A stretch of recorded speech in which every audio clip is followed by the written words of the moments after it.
Particular సెషన్‌లో మనం gradient boosting గురించి డిస్కస్ చేద్దాం. దీనికి బేస్ మనకి గ్రేడియంట్ డీసెంట్ నుంచయితే వస్తది. అదే మన బూస్టింగ్ అల్గోరిథంతో పాటు ఆ గ్రేడియంట్ డీసెంట్‌ని మినిమమ్ చేయడానికి మనమైతే దీన్ని యూజ్ చేస్తూ ఉంటాము ఇన్ జనరల్‌గా. సో, ఇక్కడ తేడా ఏంటంటే ఒక్క నిమిషం ఫుల్ పేజ్ చేద్దాం.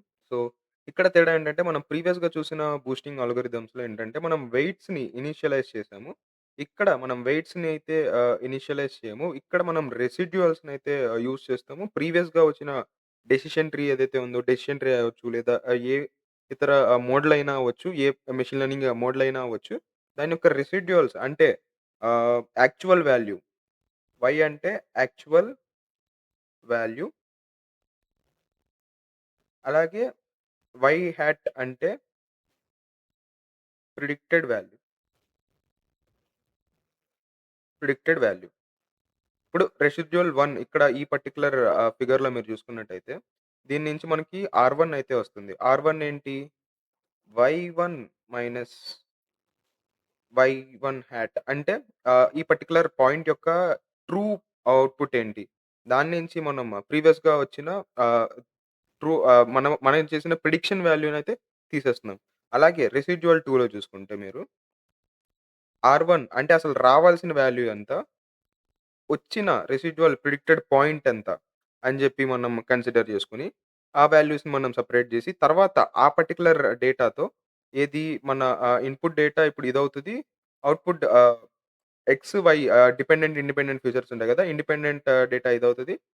డిపెండెంట్ డేటా ఏమో ఈ రెసిడ్యూయల్స్ అవుతాయి. అట్లా అది నెక్స్ట్ మోడల్‌కెళ్తుంది. అట్లా అట్లా మనకి రిపీట్ అవుతూ మనకి లాస్ట్‌కి ఈ పర్టిక్యులర్ స్ట్రాంగ్ మోడల్ ఏదైతే ఉందో సీక్వెన్షియల్‌గా ఇవన్నీ ట్రైన్ అయిపోయి మనకి ఇవన్నీ వస్తూ ఉంటది. సో, ఇన్ జనరల్‌గా దీనిలో గూడా మనకి సీక్వెన్షియల్ లెర్నింగ్ అనేది జరుగుతూ ఉంటది. దీని బేసిక్ వర్కింగ్ ఎలా ఉంటదని జెప్పి నేను ఫస్ట్ రాసి చూపిస్తాను. సో, బేసిక్ వర్కింగ్ ఎలా ఉంటదంటే ఫస్ట్ ఆహ్, sequential learning, sequential learning process. First మనం ఒక బేస్ మోడల్‌నయితే క్రియేట్ జేస్తాము. ఒక బేస్ మోడల్‌నయితే క్రియేట్ జేస్తాం. ఈ బేస్ మోడల్ నుంచి మనకి ఏదో ఒక ప్రిడిక్షన్ వాల్యూ అయితే వస్తుంది. ఒక అవుట్‌పుట్ అయితే వస్తుంది. ఇది ప్రిడిక్టెడ్ వాల్యూ అని జెప్పి అనుకోండి. సో, తర్వాత దీని నుంచి మనం రెసిడ్యూయల్స్‌నయితే కంప్యూట్ జేస్తాం. కంప్యూట్ రెసిడ్యూయల్స్, కంప్యూట్ రెసిడ్యూయల్స్ అంటే ఇక్కడ ఈ పర్టిక్యులర్ ఎగ్జాంపుల్‌లో మీరు జూసుకుంటే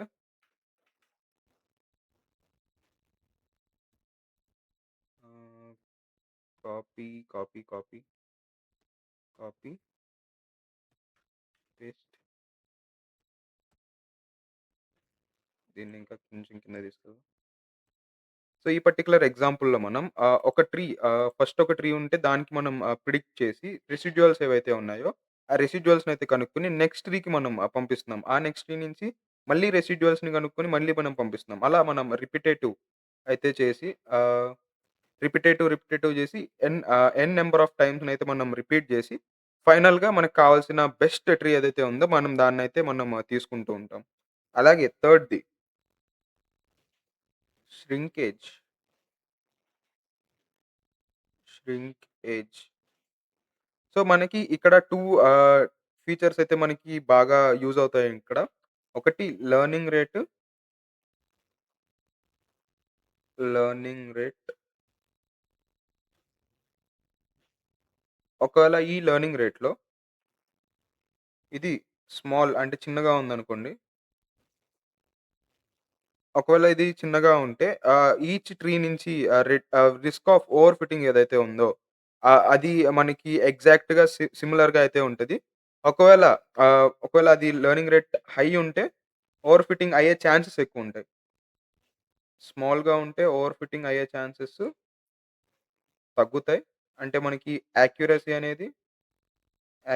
అనేది ఇంక్రీజ్ అవుతుంది. అలాగే హైయర్ ఉంటే ఓవర్ ఫిట్టింగ్ వాల్యూ అనేది ఇంక్రీజ్ అవుతుంది. ఓవర్ ఫిట్టింగ్ అయ్యే ఛాన్సెస్ ఎక్కువవుతాయి. అప్పుడు మనకి యాక్యురసీ అనేది డిక్రీజ్ అవుతుంది.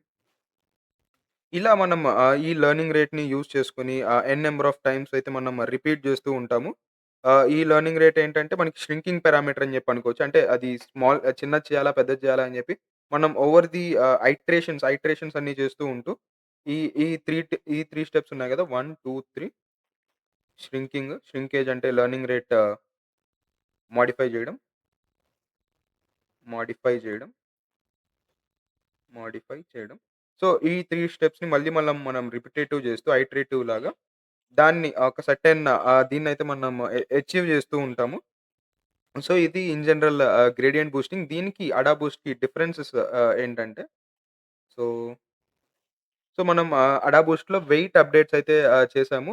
ఏది మనం వెయిట్స్‌ని తీసుకొని మిస్‌క్లాసిఫైడ్ పాయింట్స్ ఏవైతే ఉన్నాయో దాంతో మనం వేరే వెయిట్స్‌ని అప్‌డేట్ చేసి మళ్ళీ మనం అయితే యూజ్ చేసాం. గ్రేడియంట్ బూస్ట్‌లో అట్లా కాదు. మనం లాస్ ఫంక్షన్ అయితే మినిమైజ్ చేస్తున్నాం గ్రేడియంట్ డీసెంట్ ద్వారా. సో, అది బేసిక్ డిఫరెన్స్. అలాగే దీంట్లో బేస్ లెర్నర్స్ మనం జస్ట్ డెసిషన్ ట్రీస్‌ని అయితే యూజ్ చేయాలి. ఏది అడా బూస్ట్‌లో. కానీ ఇక్కడ గ్రేడియంట్ డీసెంట్‌లో మీరు ఎట్లాంటి లీనియర్ మోడల్స్‌నైనా యూజ్ చేసుకోవచ్చు. ఫర్ సపోజ్ లీనియర్ రిగ్రెషన్ గాని, ఇట్లాంటి మోడల్స్‌నైతే గూడా మీరు యూజ్ చేసుకోవచ్చు. ఏది మన గ్రేడియంట్ బూస్టింగ్‌లో. సెన్సిటివ్ టు నాయిస్ ఔట్‌లయర్స్‌కి అంత ఎఫెక్టివ్‌గా ఉండదు. ఇది ఏది అడా బూస్ట్. కానీ సెన్సిటివ్ టు నాయిస్ అంటే అడా బూస్ట్ ఏదైతే ఉందో అది కొంచెం సెన్సిటివ్‌గా ఉంటది ఔట్‌లయర్స్‌కి. ఔట్‌లయర్స్ మనం ఐడియా ఉంది గదా! మనకి స్టాటిస్టిక్స్‌లో కవర్ చేసాము. ప్రీవియస్‌గా కొన్ని కొన్ని మెషిన్ లెర్నింగ్ మోడల్స్ కూడా అయితే మనం కవర్ చేసాము.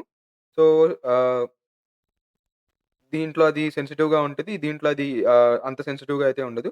సో, దీంట్లో మనం లాస్ ఫంక్షన్ ఏది ఉండదు. ఏది అడా బూస్ట్‌లో. కానీ దీంట్లో మనం ఒక లాస్ ఫంక్షన్ అయితే యూజ్ చేస్తూ ఉంటాము.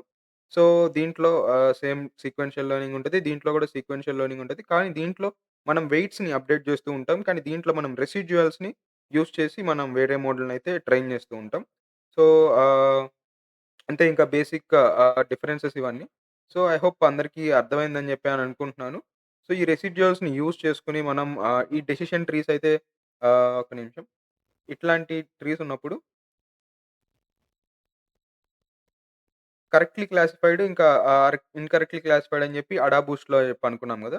కానీ ఇక్కడ గ్రేడియంట్ బూస్టింగ్‌లో ఏం జరుగుతుందంటే ఓన్లీ రెసిడ్యూయల్స్ ఏవైతే ఉన్నాయో ఆ పాయింట్స్ మనం పట్టుకొని నెక్స్ట్ దానికైతే మనం నెక్స్ట్ ట్రీకైతే మనం వెళ్తూ ఉంటాము. సో, తర్వాత మనం ఎక్స్‌జీ బూస్ట్ కూడా చూద్దాము. ఎక్స్‌జీ బూస్ట్ ఏంటంటే ఇంకా ఎక్స్‌ట్రీమ్ గ్రేడియంట్ బూస్ట్ అది.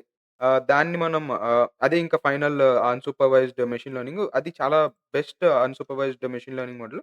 చాలామంది దాన్ని యూజ్ చేస్తూ ఉంటారు ప్రాజెక్ట్స్‌లో గాని, బెస్ట్ యాక్యురసీ గాని మెట్రిక్స్‌నైతే అది ఇస్తది. సో, దానికన్నా ముందు మనం గ్రేడియంట్ బూస్ట్ ఎలా ఇంప్లిమెంట్ చేయాలని చెప్పి చూద్దాం. సో, ఇది ఎన్సెంబుల్‌లోనే ఉంటది. గ్రేడియంట్ బూస్ట్ క్లాసిఫైయర్ ఉంది. క్లాసిఫైయర్‌ని నేను తీసుకొని చిన్న డిజిట్స్ డేటా సెట్‌ని నేను కన్సిడర్ చేసుకున్నాను. ఏది ఎస్‌క్యూఎల్ డేటా సెట్స్‌లోనే అవైలబుల్‌గా ఉంది. దాన్ని నేను తీసుకొని ఒక క్లాసిఫైయర్‌నయితే రెడీ చేశాను. సో, మీరు చేయొచ్చు. మీరు డిఫరెంట్ డేటా సెట్స్ ఏమైనా అవైలబుల్‌గా ఉంటే అవి కూడా తప్పకుండా చేయొచ్చు. ఒకవేళ ఏమైనా డౌట్స్ ఉంటే ఈ వీడియో కింద అయితే కామెంట్ చేయండి. లేదా నన్ను లింక్డ్ఇన్‌లో సెపరేట్‌గా రీచ్ ఔట్ అవ్వడానికి ట్రై చేయండి. సో, ఎస్‌క్యూఎల్ యాక్యురసీ స్కోర్ తీసుకున్నాను. డేటా సెట్ తీసుకున్నాను. సీడ్ వాల్యూ నేను ఎందుకు ఇస్తున్నానంటే సీడ్ వాల్యూ మనం రాండమ్ స్టేట్ ఏదైతే ఇస్తామో మోడల్ ట్రైన్ చేసినప్పుడు. సో, ఇది నేను ఒకవేళ మార్చుకోవాలనుకుంటే మార్చుకోవచ్చు. లేదా ఐటరేషన్స్ పెరిగే కొద్దీ ఇది వేరేలా అవ్వాలంటే నేను మార్చుకోవచ్చు. కాబట్టి నేను సీడ్‌ని ఇక్కడ వేరియబుల్‌గా అసైన్ చేసి దాన్ని నేను రాండమ్ స్టేట్‌కయితే ప్రొవైడ్ చేస్తున్నాను. సో, ప్రొవైడ్ చేసిన తర్వాత ఒక్క నిమిషం రన్ చేయలేదా ఇది? రన్ చేద్దాం. ఇది రన్ అవుతా ఉంటది ఈలోపు. సో, తర్వాత నేను గ్రేడియంట్ బూస్ట్ క్లాసిఫైయర్ ఏదైతే ఉందో ఎన్ అండర్ స్కోర్ ఎస్టిమేటర్స్ ఏంటి నంబర్ ఆఫ్ ట్రీస్ ఎన్ని ట్రీస్ అయితే బిల్డ్ చేయాలని చెప్పి నేను ఫిక్స్ చేస్తున్నాను. ఎక్కువ వాల్యూ ఉంటే మనకి నంబర్ ఆఫ్ ట్రీస్ ఎక్కువుంటే మనకి ఎగ్జాక్ట్‌గా యాక్యురసీ అనేది ఇంక్రీజ్ అవుతూ ఉంటది. ఒక ట్రీ కాకపోతే ఇంకొక ట్రీలో, ఇంకొక ట్రీ కాకపోతే ఇంకొక ట్రీలో మనకి ఆహ్, క్లాసిఫికేషన్ పాయింట్స్ ఏవైతే ఉంటాయో కరెక్ట్‌గా అయితే వస్తూ ఉంటాయి. అలాగే లెర్నింగ్ రేట్ మనం డిస్కస్ చేసుకున్నాం గదా! ష్రింకింగ్ పారామీటర్ ఒకవేళ తక్కువుంటే మనకి ఓవర్ ఫిట్టింగ్ అయ్యే ఛాన్సెస్ తక్కువుంటది. అలాగే యాక్యురసీ ఇంక్రీజ్ అవుతది. ఒకవేళ ఎక్కువుంటే మనకి ఓవర్ ఫిట్టింగ్ ఎక్కువవుతది. అలాగే యాక్యురసీ అనేది డిక్రీజ్ అయిపోతది. అలాగే దీంతో పాటు మ్యాక్స్ ఫీచర్స్ ఈ పారామీటర్ ఏం చేస్తుందంటే number of features each tree can use for splitting. అంటే ఒక ఒక ఒక ట్రీ ఒక నోడ్ ఉంది కదా! ఒక నోడ్‌కి ఎన్ని ఫీచర్స్ ఒక ట్రీకి ఎన్ని ఫీచర్స్ ఉండగలవు అని చెప్పి ఈ మ్యాక్స్ ఫీచర్స్ అనేది డిసైడ్ చేస్తుంది. సో, దాంతో నేను ఎక్స్‌జీ బూస్ట్ క్లాసిఫైయర్‌నయితే రెడీ జేసి దాన్ని ఫిట్ జేశాను. ఫిట్ జేసిన తర్వాత దాని యొక్క యాక్యురసీ స్కోర్ ఏదైతే ఉందో, ఆ యాక్యురసీ స్కోర్‌ని నేను ప్రిడిక్ట్ జేసి డిస్‌ప్లే చేశాను. సో, 0.98 అయితే వస్తుంది డిజిట్స్ డేటా సెట్‌కి. యాక్చువల్ వాల్యూస్‌కి, ప్రిడిక్టెడ్ వాల్యూస్‌కి. సో, ఒకవేళ మనం మళ్ళీ దీన్ని ఇంప్రూవ్ చేసుకోవాలంటే దీనిలో ఉన్న రెసిడ్యూయల్స్ మనం కన్సిడర్ చేసుకొని, మళ్ళీ మనం అయితే ఇంప్లిమెంట్ చేయొచ్చు. ఇది ఇన్ జనరల్ గ్రేడియంట్ బూస్ట్‌కి. అలాగే ఎక్స్‌జీ బూస్ట్‌లో మనమేం చేస్తామంటే కొంచెం అడ్వాన్స్‌డ్‌గా అయితే ఉంటది. ఎక్స్‌జీ బూస్ట్‌లో మనం ఒక చిన్న ఎగ్జాంపుల్ గూడా అయితే తీసుకొని కన్సిడర్ చేసి ప్రిపేర్ చేద్దాము. అది గూడా తప్పకుండా చూడండి. అది మెయిన్ అసల చాలా వైడ్‌గా యూజ్ చేస్తూ ఉంటారు. XG Boost, extreme gradient boosting అని చెప్పి అంటూ ఉంటారు. అది చూస్తే మీకు క్లియర్‌గా అర్థమైపోతుంది. ఏంటి దీని యొక్క సినారియో అని జెప్పి. సో, ఐ హోప్ అందరికీ అర్థమైందని జెప్పి అనుకుంటున్నాను. గ్రేడియంట్ బూస్ట్ సింపుల్‌గా. ఎక్స్‌జీ బూస్ట్ గూడా ఆహ్, చూడండి. అది గూడా ఇంపార్టెంట్. Thank you.